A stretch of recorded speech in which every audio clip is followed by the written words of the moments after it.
Hi, families. Thank you for coming back and being with us as we read the Jesse Tree. We are on day 20. We're starting to get into the real Christmas story now, aren't we? Yeah, we've been looking at stories from all through the Bible. The whole Bible points to Jesus, and that's what this Jesse Tree is all about. It's showing how all of history has pointed to Jesus.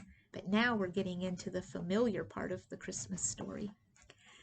This chapter is called The Worst of All Possible Times. Interesting. Seems funny, said the boy, appearing as if from nowhere. You doing Christmas at this time of year. Outside the church, the sun was fiercely bright. The stained glass windows blazed blue and red and yellow, as colorful as beach huts. Fairground music floated in at the open door. That is the next story, isn't it? Christmas? It is, said the carpenter. Dare say you don't need me to tell you any more. Everyone knows the Christmas story. Tell it anyways, said John, and Mr. Butterfield did not put up much of a fight. I think he's starting to enjoy these stories with the little boy. The road was rough, the light was failing. More than once the donkey stumbled over a rut in the ground. God will take care of everything, said Mary, but Joseph was not so sure. The journey could not have come at a worse time. Mary's baby might be born at any time. She ought to be resting at home, not clinging to the lurching back of a donkey mile after tiring mile. But the Romans, who had recently made Israel part of their empire, wanted to count the exact number of people in their newly conquered territory. So they had ordered everyone to travel to their hometown and register their names. For Joseph and Mary, that meant traveling to Bethlehem, a small town not far from Jerusalem. The donkey pitched and rolled. As the roofs of Bethlehem came into sight, the unborn baby flexed its muscles. It's almost time, said Mary, biting her lip. A bed, a bed. Joseph must find somewhere for his wife to rest. But the crowds pushed past like a river breaking around an island. The town was full to bursting.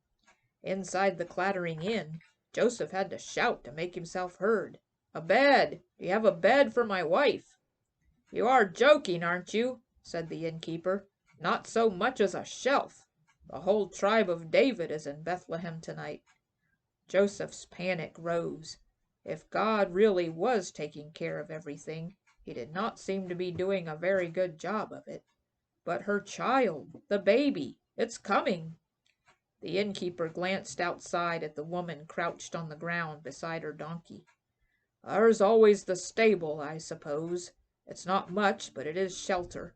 May God be good to you both, my friend.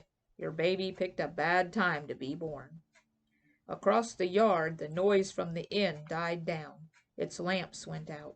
The only light in the stable came from a wick floating in a bowl of oil. Its flame danced in the eyes of the animals as they watched Joseph rake together a bed of straw. Their ears tilted, the flies settled on their nostrils, and they went on watching, motionless. For the woman was giving birth, and all animals understand the wonder of that. No snow, then? Said the boy. There's always snow in the pictures. Probably more flies than snow in that part of the world. Flies on the cattle, flies on the donkeys, flies on the dirty straw. People mostly painted all cozy looking with a row of cuddly animals. But that was the whole point, wasn't it? That the Son of God would be born in an ordinary down-to-earth place. That the maker of the universe would squeeze himself into one tiny, frail, ordinary, flesh-and-blood human being. Must have been a happy time, though. I picture the stars pulsing overhead, and the planets spinning like wheels, and the moon grinning, and while all the constellations did somersaults across the dark sky. The old man and the boy looked at one another. Both of them smiled.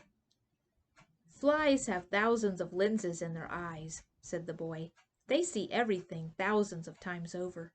If there were all those flies, Imagine what the flies saw, Mr. Butterfield. Imagine. Boy, that boy has a different way of looking at things, doesn't he? And he's helping the old man to have a different way of looking at things, too. Thanks for joining us for day 20 of the Jessie Tree. I'll see you tomorrow. Bye-bye.